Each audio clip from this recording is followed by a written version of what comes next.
आपने ये गाना सुना ही होगा, डाकिया डाक लाया, डाकिया डाक लाया, खुशी का पैगाम कहीं कहीं दर्दनाक लाया, डाकिया डाक आया लाया, डाकिया डाक लाया। दोस्तों, यही डाकिया, पोस्टमैन, चिट्ठी हमारे जीवन के अहम हिस्सा हुआ करते थे।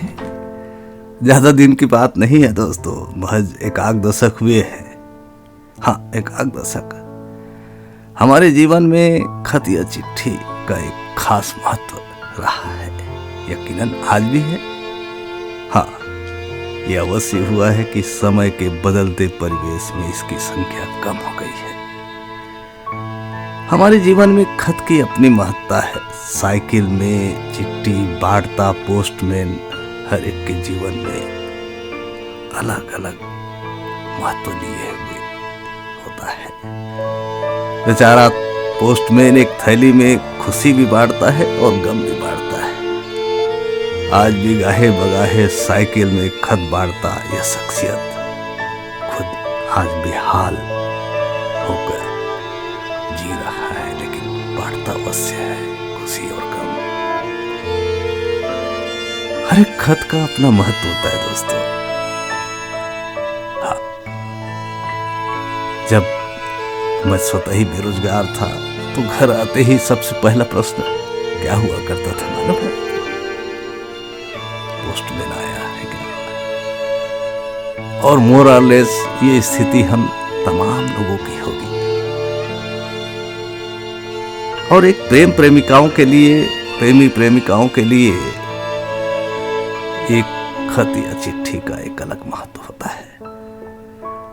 और इसीलिए अमृता प्रीतम ने अपनी पुस्तक रसीदी टिकट में क्या बखूबी इस बात को चित्रांकन किया है। दुखांत यह नहीं होता कि आपकी किस्मत से आपके साजन का नाम पता ना पढ़ा जाए और आपकी उम्र की चिट्ठी सदा रुलाती रहे। दोस्तों, दुखांत ये होता है कि आप अपने प्रिय को अपनी उम्र की सारी चिट्ठी लिख ले, फिर आपके पास से आपका प्रिय का नाम पता खो जाए। यकीनन कितनी स्थिति उस समय एक प्रेमी प्रेमिकाओं के लिए हो सकती है जब प्रेमी का नाम पता खो जाए। और व्यवसायी दृष्टिकोण से खत का अलग महत्व होता है। हाँ, एक चीज अवश्य हुआ है दोस्तों, पहले लोग इंतजार करते थे एक महज खत के लिए। यह इंतजार वाली बात तो नहीं है, क्योंकि अब लम्हों में विश्व के किसी कोने में हम त्वरित रूप से जुड़ जाते हैं। यकीनन तेज भाग दौड़ वाली जिंदगी में यह एक महत्वपूर्ण हिस्सा हो सकता है सूचनाओं का आदान प्रदान।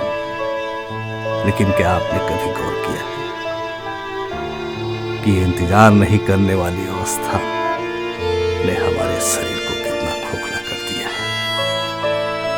शरीर में शांत विश्राम वाली स्थिति अब पहले टाइप की नहीं रही। हर चीज हमको तुरंत चाहिए होता है, तुरंत, और ये हमको दे जाता है तनाव। सब्र या धैर्य में क्षमता होती है दोस्तों, और इसका लॉस हम देख ही रहे हैं। सबसे बड़ी बात वह जो इंतजार में मजा होता है ना, और मिलने पर तो इसका आनंद और भी कई गुना बढ़ जाता है। ये स्थिति मैं और आप सब मिस कर रहे हैं। बहरहाल मैं खत के बारे से उल्लेख कर रहा था। बेरोजगारों के लिए, प्रेमी प्रेमिकाओं के लिए, व्यवसायी के लिए इसकी अलग अलग भूमिका हो सकती है। हाँ, लेकिन मैं जो उल्लेख करने जा रहा हूँ इस कहानी को अवश्य सुनिएगा, ध्यान से सुनिएगा, अंत तक सुनिएगा। और ये कहानी महज किसी एक बालक की कहानी नहीं है। ये कहानी है एक ऐसे सिचुएशन की, ऐसी परिस्थितियों की जो आमतौर पर हम अपने सोसाइटी में आसपास देख रहे हैं, महसूस कर रहे हैं, न्यूज़पेपर के माध्यम से देख रहे हैं। और इसी हकीकत को बयां करता हुआ एक कहानी राज की जुबानी सुनने। ये कहानी है उस बालक श्याम की जो बचपन से अभाव में रहा। हाँ, मां के आंचल के तले प्रेम मिलता था। यह बालक युवा होने के साथ अपने सपनों को बुनना चालू कर दिया, और होता भी है दोस्तों। ख्वाब ही तो है ना जो हम बुनते हैं। बालक श्याम बहुत ही कुशाग्र, इंटेलिजेंट, मिलनसार और हर एक कक्षा में अव्वल आने वाला था। और शिक्षा के लिए उसकी मां ने भी क्या यत्न नहीं किए। खुद भूखी रहती थी, लेकिन बच्चे के लिए वो कुछ भी कर जाती थी। और इसीलिए उसका भी ख्यालात कुछ ऐसा ही था। वह युवा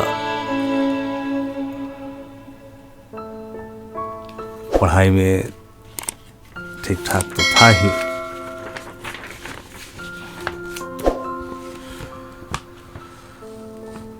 लेकिन कहते हैं ना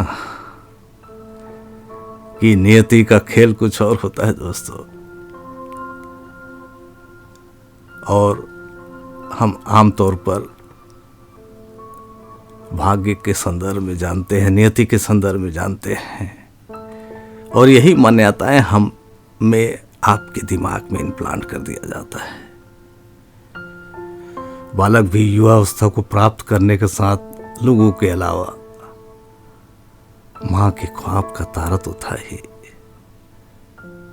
पढ़ाई में कुशाग्र होने के फलस्वरूप घर की स्थिति, आर्थिक स्थिति खराब होने के बावजूद इनके प्राकृण उन्होंने अपनी पढ़ाई जारी रखी, भले ही दूसरे के सहयोग से ही सही। पढ़ाई खत्म करने के बाद सबसे महत्वपूर्ण चीज क्या होती है दोस्तों, आप सब अवगत ही होते हैं, रोजगार। पता नहीं जिंदगी में ये शब्द, अल्फाज रोजगार कब, कैसे, कहां से अहम स्थान ले लेता है, हमें ज्ञात नहीं होता। ये युवाओं का जान भी लेता है और युवाओं को जान भी देता है। हालांकि ये बात तो तय है दोस्तों कि इसकी आधारशिला गलत बुनियाद पर रखी गई है। और ऐसा कहा जाता है जिसके पास नौकरी नहीं उसके पास छोकरी भी नहीं। खैर ये तो मजाकी अल्फाज था, लेकिन आमतौर पर एक बेरोजगार के लिए लड़की का मिलना भी दुर्भर होता है। और हम ये मान के चलते हैं कि जिसके पास नौकरी नहीं उसका जीवन व्यर्थ हो गया, लेकिन वास्तव में यह जीवन का यथार्थ नहीं है दोस्तों। हमारा जीवन व्यर्थ तभी होता है जब हम अपने जीवन के उद्देश्य को ढूंढ नहीं पाते और हम भटकाव के जंगल में गुम हो जाते हैं। ये सब उस युवा के साथ, श्याम के साथ भी ये सब चीज हो रहा था। अब उसकी पहचान अब विद्यार्थी के तौर पर नहीं रह गई थी, वो बेरोजगार की श्रेणी में आ चुका था। बेरोजगार, इधर उधर पैर मारने के बावजूद न जाने उसकी किस्मत कहाँ रूठ गई थी।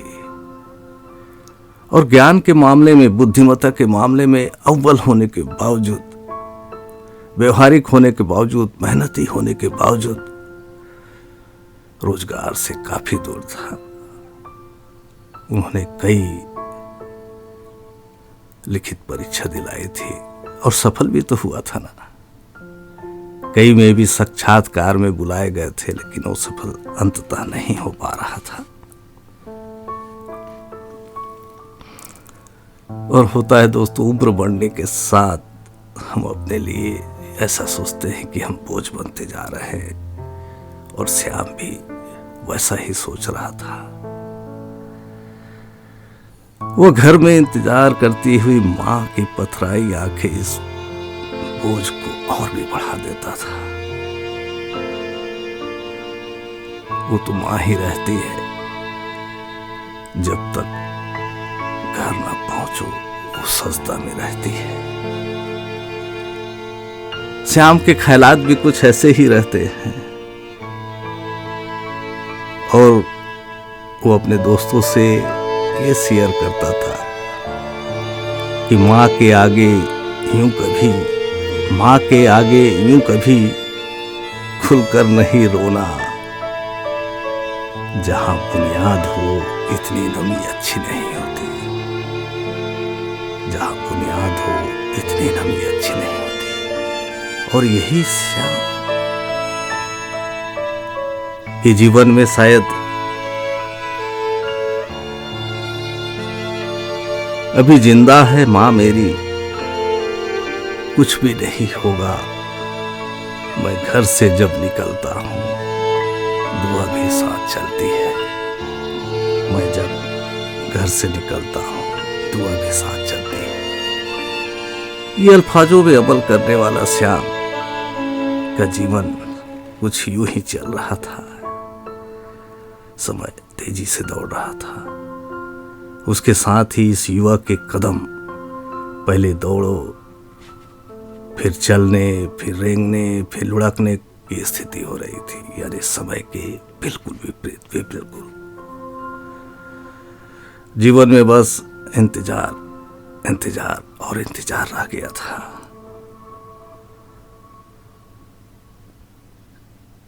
कभी भी चिट्ठी बांटने वाले पोस्टमैन को देखता तो उसकी आंखों में चमक आ जाती थी, और कई बार ऐसा हुआ भी कि पोस्टमैन उसके गली से तो गुजरता था, लेकिन खत या पैगाम आता था पड़ोसी के लिए, और वो निराश हो जाता था। ये तमाम परिस्थितियों को फेस करते करते 1 साल हो गया, 2 साल हो गया, 3 साल हो गया, लेकिन जीवन में कोई परिवर्तन नहीं।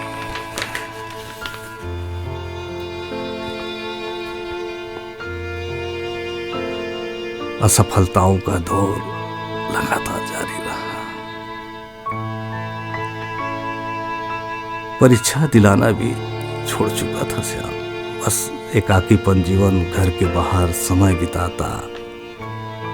दोस्तों, समय भी कितना बहरूपिया होता है, धोखा देने वाला रहता है, धोखेबाज होता है। यकीनन हम सब महसूस करते हैं, जब अच्छा समय होता है तो समय ऐसा लगता है कि जैसे लम्हों में बीत गया, लेकिन समय जब खराब हो तो लगता है कि लम्हे भी सदी लगने लगते हैं। और कुछ ऐसे ही हालात से श्याम भी गुजर रहा था।